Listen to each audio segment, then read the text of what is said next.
live, streaming, and on the ABC 3340 app. This is ABC 3340 News at 4.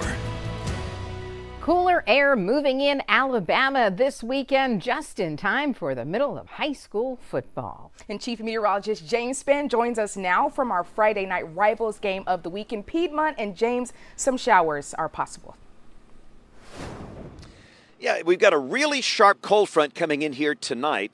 And the good news, there's just not that much rain with the front. I mean, it's good news and bad news. We need the rain, but as expected, we didn't get that much today. But it's going to create a major air mass change tonight, and you're really going to feel it over the course of the weekend. Let's take a look at current temperatures. Now, it's cooler today just because of clouds. We have mostly 70s, although Coleman sitting at 68, Birmingham at 75. We'll check the radar, and as we've talked about, not that much rain today, just a few patches of light rain. We'll check the eastern side of the state where we are. Nothing happening here in northern Calhoun County. Got a few showers north of Auburn, Opelika, parts of Lee and Randolph counties. I think most high school stadiums will be dry tonight. Here's a look at our forecast for tonight. Clouds will linger this evening. We'll see clearing late tonight. Temperatures come down quickly, mid-60s by 10 o'clock, and by Sunday morning, we will be in the 40s for the first time since April. How about that? We've got the football forecast, the 7-day, and much more all coming up in minutes, so stay with us. And you can scan the QR code here on your screen to get access to the ABC 3340 weather app. The app gives you access to live radar, James's weather blog, and the 7-day forecast. An update after a 15-year-old Blount County school student was struck and killed by a vehicle. We've learned her name is Carmen Lopez. Her parents' employer, Almond Farms and Orchards, confirmed her identity in a Facebook post.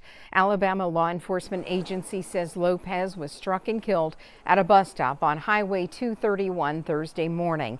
She was a student at Appalachian School. The crash is still under investigation. Birmingham police are investigating after 2 men were killed and a woman was injured in a shooting outside a nightclub early this morning. Police have identified the victims as Jawan Cole and Duran Mays Perry. The shooting happened just after 1 a.m. on 2nd Avenue North. An officer found Cole, Perry, and a woman lying in the parking lot. Cars and businesses were also hit by gunfire. And we spoke to one woman whose car was damaged.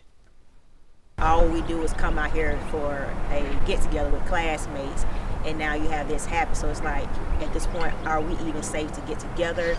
Like, there's really nothing you really can do. You can be proactive, but is that really going to solve anything? No one is in custody. Police are still looking into a motive. And Birmingham Fire and Rescue says a small fire was intentionally set at the Walmart on Parkway East in Birmingham. This is video posted to social media Thursday.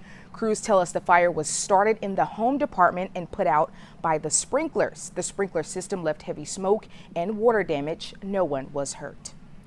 Supply chain issues continue to cause problems for some developments in Gadsden. The opening of a new grocery store has been delayed for months. ABC 3340's Aaron Wise joins us from Gadsden. Aaron, the store is struggling to get an electrical switchgear. What is that exactly? Brenda, switchgear is a term that's commonly used for devices that essentially control the power in a building. Temporary power can be added without a switchgear to get through much of the construction process, but at a certain point, permanent power with a switchgear is needed to finish the job. Now, the CEO of Food City, Steve Smith, says the delay of electrical components isn't only impacting the opening of the Gadsden store. 3 of 4 stores that were supposed to open this fall are delayed until 2024.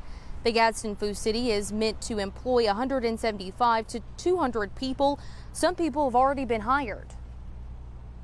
It's very expensive, not only because we're paying a fairly large group of associates to continue to train and continue to work, but we're paying the utility bills, on the building. We're paying additional construction cost, and we're paying the carrying cost on the cost of the construction.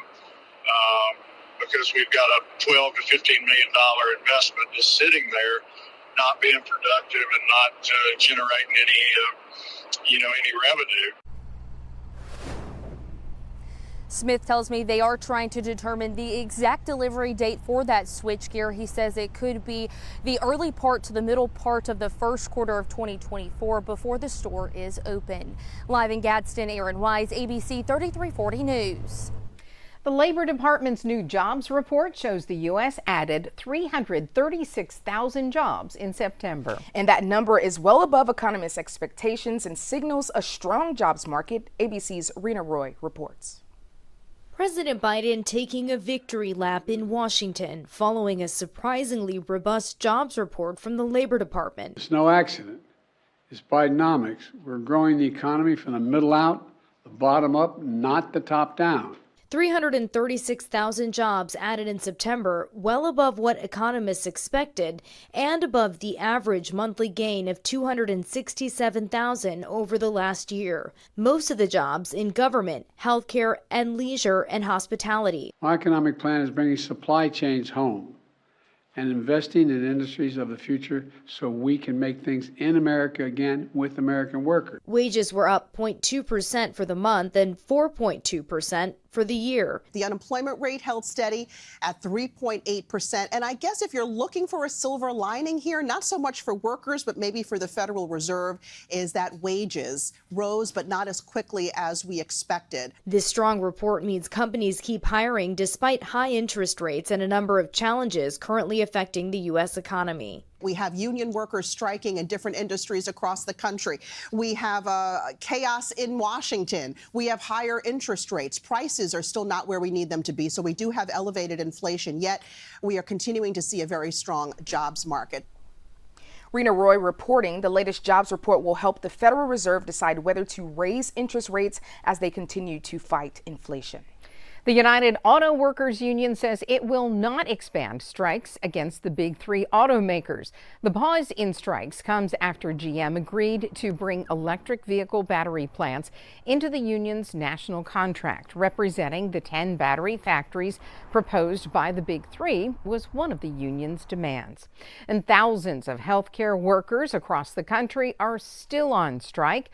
More than 75,000 Kaiser Permanente healthcare workers have walked off the job over staffing shortages and wages. The coalition of Kaiser Permanente union says Kaiser's staffing shortage crisis is leading to long wait times, patient neglect, and missed diagnoses. We want Kaiser executives, to stop bargaining in bad faith. We want Kaiser executives, to address the short staffing survey. And, we just want, patients to get the care that they deserve and to be safe.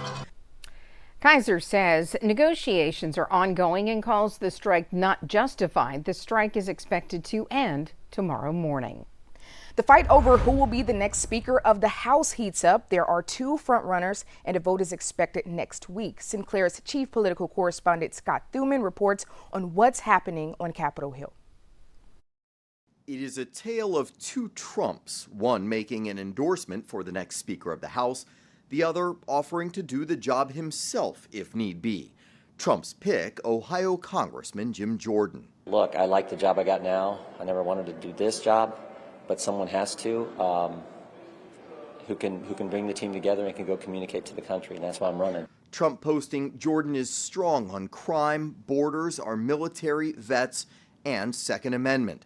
He's competing with current House Majority Leader Steve Scalise of Louisiana. Day one, Speaker Steve Scalise, you will see challenge President Biden to sit down and start talking about the crisis at the border that everybody in America knows is a major problem that he doesn't want to solve. Either would face a daunting challenge if handed the gavel, as Republicans struggle to find common ground within the party and meet demands for more responsible spending by those who ousted Kevin McCarthy.